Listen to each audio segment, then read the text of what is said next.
OD Harris Media. So you're welcome to the show. Thank you so much for having me. Appreciate it. It's hot in Arizona. It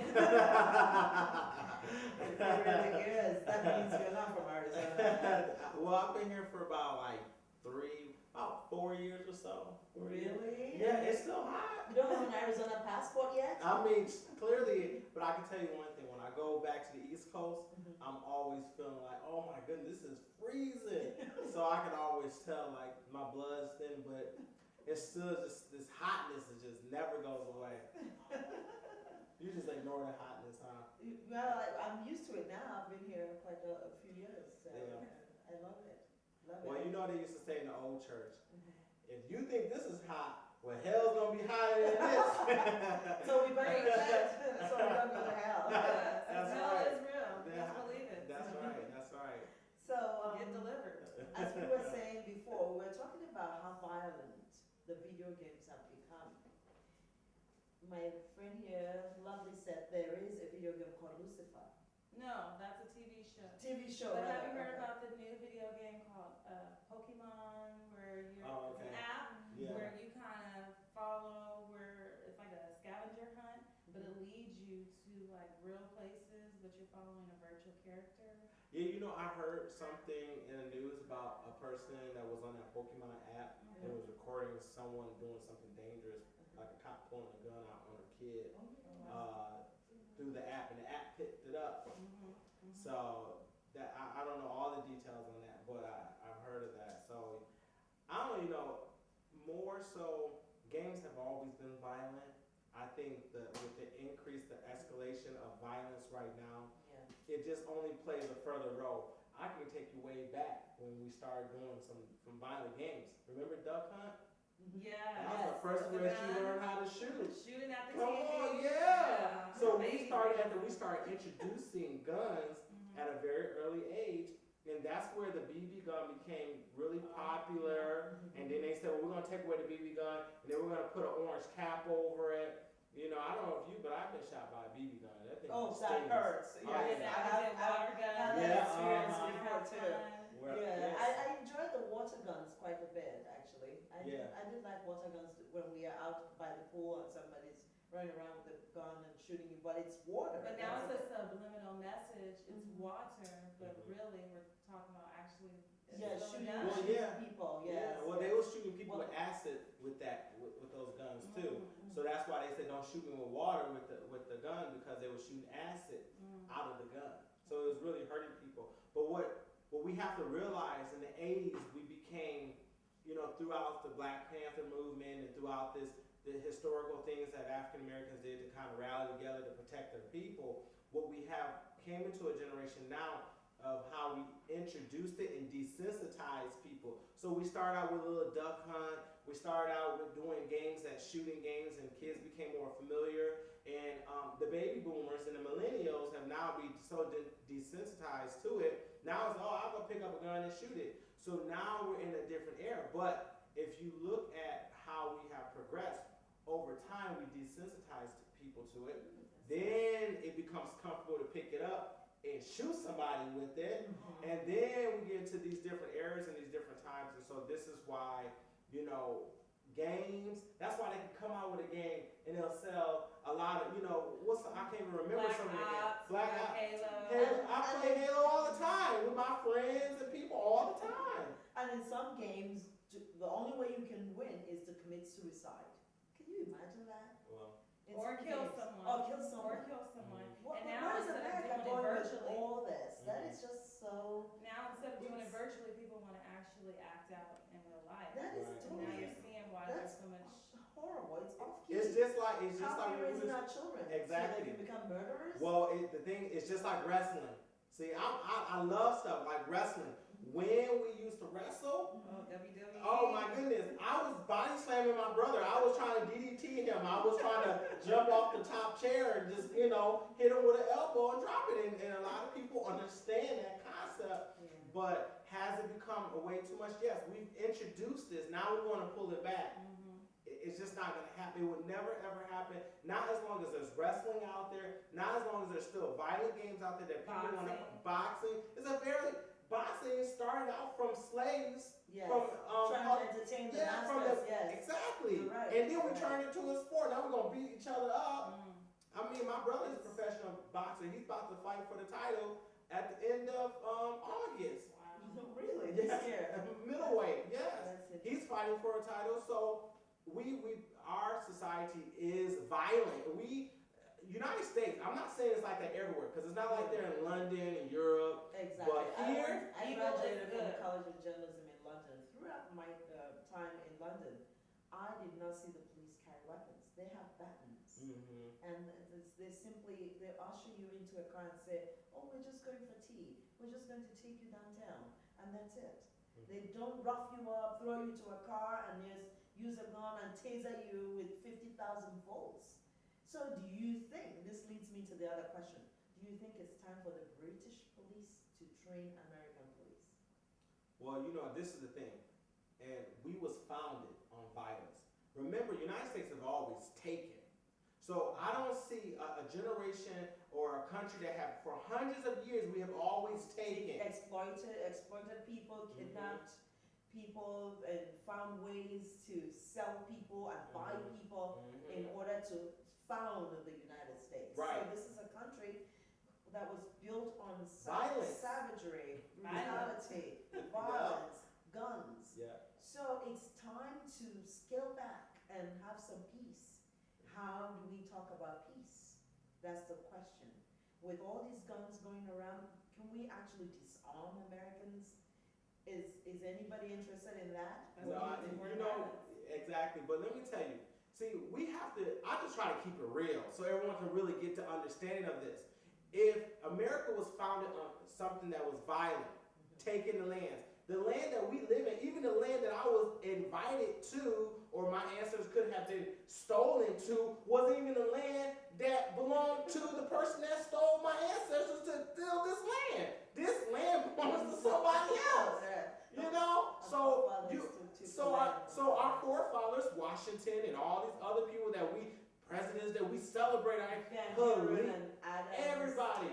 George Washington owned 300 slaves. Come on now. Most of our forefathers owned slaves. That's why slaves was good. We took the land from people that didn't belong to them, and then we turned around and said, oh, here we go Reformation. Oh, we're going to allow you to have this little, the Native Americans. Oh, you guys can have this piece of land. Oh, you can have casinos here. Or African Americans, we're going to give you 40 acres of the mule. Oh, we made it better. We ostracized you. We oppressed you, and we kept you down, and we're going to still keep oppressing you because, this and this and da-da-da. Even marriages were so hard. Even in Mississippi, African Americans, if you was considered 1/8, if you had 1/8 of blood in you, a black, and let me tell you, they was having sex with their slaves. Yes. So if you're having, that means no person here can actually say they're of the pure white race, because your forefathers was sleeping with my grandmothers. Yeah, and my great-great-grandmother, and so we got to realize that we was founded on a very nasty principle. But yet on the dollar bill we say, God we trust. Come on, somebody. On the dollar bill, All the money. In God we trust. Police. How do you trust in God and you killing and you're raping and you're stealing and you're taking and all this other stuff? How do we end this negativity? We got to produce more positivity, but we got to get back to our basics. That's real talk. Our basics is bringing God back to the equation. America has completely taken God out of the equation, and that's why you see so much evil prevailing. Also, there are so many written. politicians who are atheists, and they will defend it. When I worked at the Arizona Senate, there were so many debates about people in the Senate and in the House of Representatives who would get up, a few people would get up and say, we're going to pray, and other people will argue against it. Well, atheist is a religion. Just in Maricopa City, they was just there praying in the county. They was just there praying to whatever their atheist God. But we accept religion. See, this is what I keep trying to share with people. We are a country that was founded on nasty things. Why do you think that we can kill and break people down like this and say we have faith? Our faith is so screwed up. But don't forget, during slavery, some of the priests, and especially Catholic priests, had slaves. But they still did not let black people worship alongside the whites. Even here in Phoenix, some of the Hispanics were not able to worship with the whites. Mhm. They had their own churches and they stayed in the basement. They didn't come out until the whites finished their church service and left before they came out. And the blacks were relegated to the quarters where Mhm. they even could not even come out. But while the whites were preaching, they had the Bible, and the Bible was, they used the Bible as justification to oppress blacks. Yeah. You know, so much has been committed, so much crime has been committed with religion. And But with the Bible. devil comes to deceive you, Mhm. and he comes to take your true identity. Right. And so that's why we have to build an intimate relationship to discover, to remove the veil so that way we can see. Do you what think is how going many on. people are going to agree with you that we need to remove the veil of crime It's and real remove the devil from reality. this It's country? real reality. It's economic, first of all, it's economic security. But And just we that just gotta America has enough money as a country. Well, they don't. As long as there's not, if there's not crime, then that means black men can't be incarcerated. Come on, if there's not crime, if there's no crime, then people can't make money. Did you know in America, this is all around the world, Yes. the most money is made with war. Mhm. You declare war through systems that you put in place to cause people to buck against the system. It's very smart. I mean, it's very basic math. And when you talk about the devil, let's just be real about it. There's only 3 objectives that the devil will have in this whole entire Kill, steal, world. and destroy. Kill, steal, and destroy. If he's not killing, stealing, destroying, then he's not doing his job. He's the prince of the So- world, and we have to understand who the prince is of this world. It is the devil. We live in a fallen Babylonian system. It is very systematical, and they have an agenda, and they already know what the agenda is, and they're just waiting for us to bite on the bait, which is violence, and that is what their precursor is, and we're falling right into the trap. The one that really gets me is when a cop pulls a black man over without even looking, especially, remember the handicapped man that was pulled over, without even checking to see if he has guns. Already they're fighting him, already they're shooting at him. And it's not one shot, it's like 2, 3, 4. It's just We have to unbelievable. understand as So well. where is the civility in this? You have to I mean, understand as well, though, we don't wrestle against flesh and blood. We are in a spiritual warfare. And until we wake up and see that we are in a spiritual battle, that the unseen is really going against us. Most people don't have there that was faith. the We're going Michael back to Brown faith again. case, then there's the Freddie Gray, there's just Bear so Rice. many. Yeah, where's that kid that went Trayvon to, Martin. yeah, he went to buy Skittles. Mhm. And Well, you know, and this just 'cause was wearing a hoodie, yeah. Look, tell me. see, this is my thing. Like, the spiritual answer is correct. There is a spiritual warfare going on, but let's just be real about what's going on. The system that was created was for certain people to have economic prosperity. And that's just how the system was the system is not broke. I'm gonna tell you right now, the system is not broke. It was created to do what it's supposed to do. And that's why only certain people can have economic prosperity. Yes. And if you're a politician and you wrote the tax law wasn't even written by CPAs and people of profession. This tax law was written by regular, everyday people. And these people have businesses. So they wrote the law to benefit them. Everything that's happening right now, it was for a benefit. You take away crime, you take away America. I promise you, we were built on crime. That's why we have prisons. Private prison But systems. the prisons are full, remember? Of course, it's No? supposed to. That's why you see Clinton. I don't care what they say. Clinton and his administration did this massive incarceration of Yeah, blacks, he's and apologized Hillary for that. Clinton. It don't matter. He did it. He has Hillary apologized. Clinton came around and endorsed it. And then she get caught up in an email scandal, which they spend all day. At the end of the day, we still have mass incarceration. You talk about the black man being locked up. The black man's locked up for weed, and we allow weed to be legal. Yes. And then we turn around and got our black men incarcerated for crack cocaine. It can't be worse than a man molesting a little baby child. So we got some messed up stuff. Yes, You know, absolutely. that's going on in our Absolutely. society, Yeah. where we can sit there and value an alligator life over a black life. We got some messed up stuff going on here, and we gotta be real. We gotta face these issues and say, you know what? It's not always about faith. It's about who people are and how they was created and how they was trained. Because faith is only as a solidifies and make you a better person to get out of this world. But let's just deal with the core of people. The core of people is messed up because they wasn't born like this. They was trained like this. Yeah. And when they become trained like this, they act like this. You know what I'm saying? So by selling guns to, black men especially, we're trapping them to using those guns to fight each other, to cause more strife, to cause more tension, cause more conflict in the black neighborhoods. I don't think it's selling the guns to the black man, because the black man is buying the guns to arm himself, because the white man is out killing them. I mean, if you're in a battle, in a war, you got to get guns and you got to get stuff to protect. That's why the Black Panthers was formed.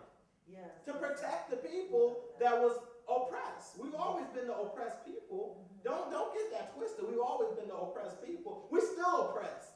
We still got issues, and we're still lashing out because we don't know how to deal with our anger. We don't know how to deal with our problems. We don't know how to go back and deal with it and say, okay, how do we forgive? African Americans are the most forgiving people of all people. Why is that? Why are we still forgiving? We need to forgive more. We need to do this more. Well, we need to stand up for ourselves and speak more, and then come together. And get involved I'm with the talking about community, get forgiveness. involved with the politics, and not stand alone and say, oh, my voice doesn't matter. Right. Oh, I don't get into politics. We are I hear going that to. all the time. We need to get into politics no matter what. Yeah. We have to get into it. The solutions, however, are within the black community, because critics are saying that black Americans are killing black Americans, especially in Chicago, and that gives the white man more right to shoot at us, especially the cops shoot at black people. So the solutions are within the black community. And I want you to deliberate on that. What do you think? How can we come together as a peaceful people? I believe in education. I think that if everybody starts going back to school and getting degrees and dressing well and carrying ourselves with respect and not wearing sagging pants and not acting like thugs, we need to get rid of thug media. That's my own personal Exactly. opinion. I mean, Thug media. Stop acting like thugs and just carry yourselves like gentlemen. I don't know if you watched the movies since the early 20s and 30s of black men dressed in gorgeous suits and had their hair all done right. They walk the walk and talk the talk. They had respect. And now it looks like we've gone way back to before the civil rights movement. We were still oppressed then. We're And oppressed yes, now. now, And no matter how educated we are and how we look, because I'm still getting pulled over by the cops. I'm still getting I get harassed. pulled over too. For no reason. I live in Scottsdale. See, you gonna get pulled over more, so you need to come over where I live at. Oh, really? So I can move to your neighborhood? You might be able to move to my neighborhood. I live in Awatuki. Did you so all I hear still get that? I'm harassed. leaving the white neighborhood. I'm moving to this Just neighborhood. get on out of the interstate. Not out of the mountains. I mean, my neighborhood is still white though, but it's I don't know. Oh, if I it's mean, like that, then I'm not moving there. I want to move to a real hood. I want to. Well, that's where you want to move to, but you Yeah, can't be I scared of look your own people when you see them I- sagging and looking like they're gonna do something. Don't be pulling your purse close. You gotta be like, all right, you come close, I'm gonna take you out, okay? You come closer, I got you. I got something for you. I got something waiting for you. Oh, really? But I think that we have to. It's more than education, because what people don't tell you, there's more educated African Americans that's out than that's in jail.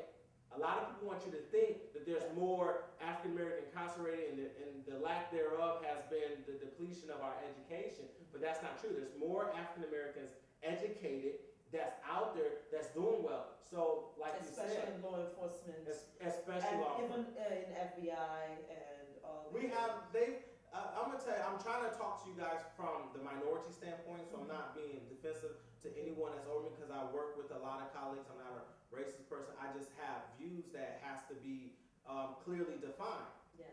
We'll let you all get a black president. Okay? Yeah. Okay. We'll so let you guys get the Dallas chief of police. We'll let you have him. We'll let you get that. See, we love black people. Yeah. We like it because we gave you that. Look, you even have a black church. We're going to declare on federal ground that you will have HBCU schools. How about that, black people? How about we do that? And that's what they've always done. Here you go, and all the black people are like, yay! And then all of a sudden we go right back to where we was. We still dealing with Trayvon Martin. Trayvon Martin person that get convicted. The people out there that was doing all this stuff from Maryland, Baltimore, the young man that was killed, you know, them cops got off. And there's Michael Brown. So there's a systematic belief in immunity, that cops get immunity that we don't know about, but cops get immunity. And that's why you will find that the convictions for a cop is very, very low. In almost all the cases, they got away with it. But even white cases too. Like the cop in California that killed that young man, I can't even think his name. I wish I had his name. But he tased a young 17-year-old boy, a Caucasian white boy, and it was a Caucasian white cop, you know what I'm saying? And he tased him for 23 seconds in his chest, caused him to go into cardiac arrest, and killed him.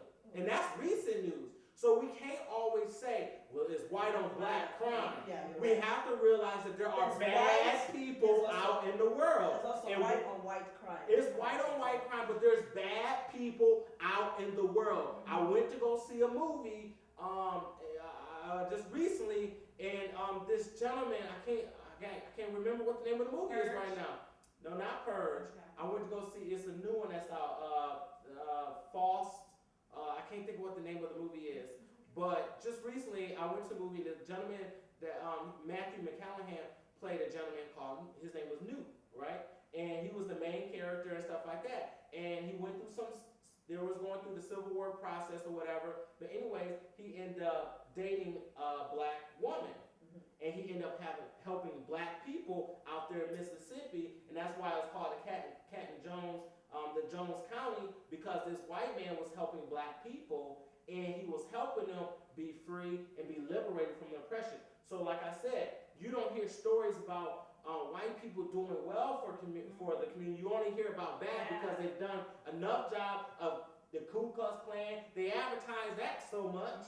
You know what I'm saying? It's propaganda, and then all of a sudden you see all these, there's good white people out there. So don't be thinking that all white people are bad, because they're not. Because the NAACP was founded with white people. Martin Luther King and the Million Man March, and of white people course, that lost their in lives. South Africa, Pig Botha and F.W. de Klerk, they became friends with Nelson Mandela as soon as he came out of prison after 27 years. So we need good people. It's more than race, y'all. You can't make everything a race situation. You got to understand there's good and there's bad. And it don't matter who they came from, because there are bad people out there. You know what I'm saying? And of course, when I was living in Africa, Nigeria especially, we had a lot of great Catholic missionaries that helped us through the years. Like in 1948, there was the throwing away and killing of twins. Africans were so superstitious at the time. In eastern Nigeria, they used to throw away twins. And the missionaries saved us from our pagan ways and different ways of thinking. So white missionaries, especially the Irish, I remember Father Peter Dinan lived in Nigeria from age 17 until he turned 105 and passed away in Nigeria. So he baptized most members of my family. Wow. And also in all the other parts, Father Buckley, and there is Bishop McGretrick. So I've grown up Catholic, and I've known that a lot of white people are great people. Right. So let's not follow this new trend that the cops are trying to set for us. Organized chaos. The cops are trying to set a trend, which is, okay, we're going to shoot, and try to create racial tension among us. And who is setting up the cops? Now we have to look. It's the elite, it's the politicians. The elite, yes. Are actually the so-called politicians. setting up this organized chaos. And they're the ones writing so many things into the Constitution.